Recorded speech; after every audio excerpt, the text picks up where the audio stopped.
Gillette, a razor company whose ad team isn't very sharp, decided to go full social justice warrior in a recent commercial condemning toxic masculinity. Bullying. The Me Too movement against sexual harassment. Toxic masculinity. Is this the best a man can get? Harassment is taking over. It's been going on far too long. The main point of the video is that men are encouraging a culture of toxic masculinity. When kids are play fighting in the backyard, men don't step in and stop the play fighting. Instead, they mindlessly repeat the mantra, "Boys will be boys." Making the same old excuses. Boys will be boys. Boys will be boys. Boys will be boys. But something finally changed. Allegations regarding sexual assault. So these boys grow up to be bullies and misogynists. The solution is for men to intervene. If you keep kids from play fighting when they're young, they'll grow up to be men who stand up to bullies and misogynists. It's not how we treat each other, okay? Okay. Because the boys watching today will be the men of tomorrow. As of this recording, the video has been up for a couple of days and already has over 500,000 dislikes. Most people hate the video. The video's defenders are basically saying, well, Gillette is simply condemning bullying and sexual harassment. What's the problem?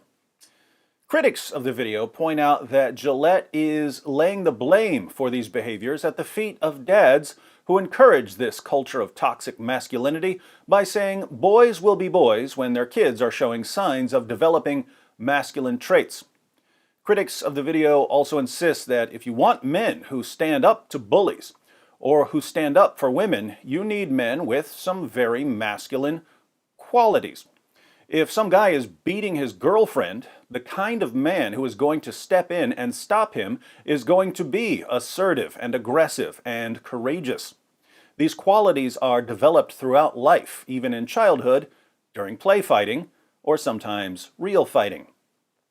So, the critics claim, boys should be encouraged to develop masculine traits alongside a moral code that views bullying and sexual abuse as wrong.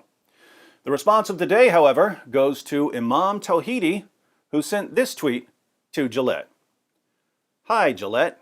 I can't find your video on men who force women to undergo female genital mutilation, force their wives and daughters to wear a burqa, kill their women for leaving the religion, rape their wives because their imam allows it, form rape gangs across Europe.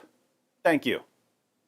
And with this tweet, Imam Tawhidi exposed not only Gillette, but the SJW movement in general. Gillette draws attention to some problems in society. A guy says to a girl, "Smile, sweetie." Smile, sweetie. A man tries to explain things for a woman. What I actually think she's trying to say. And Gillette traces these problems back to their origin. Boys will be boys. Boys will be boys. Boys will be boys.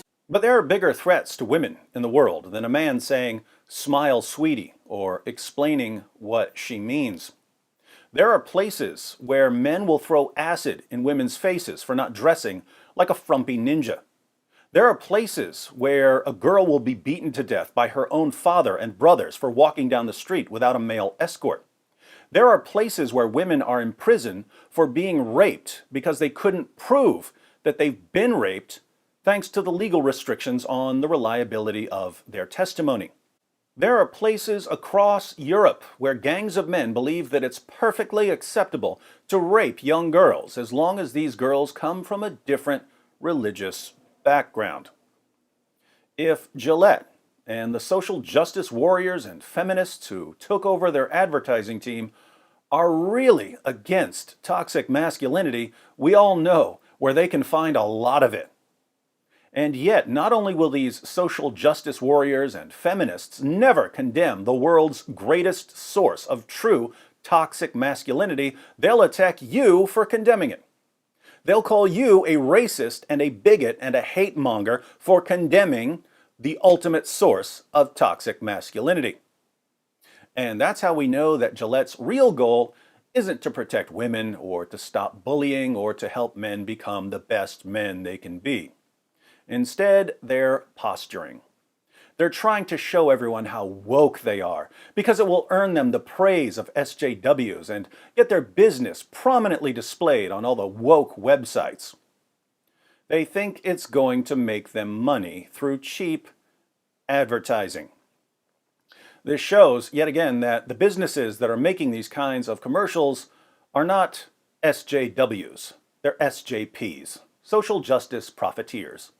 They don't have the testicular fortitude to stand up to an actual bully, an actual oppressor, an actual abusive ideology. That's why they direct their hostility towards dads barbecuing chicken in their backyards, not towards dads barbecuing their daughters for wanting to think for themselves. Gillette, the lowest a bunch of money-grubbing cowards can get.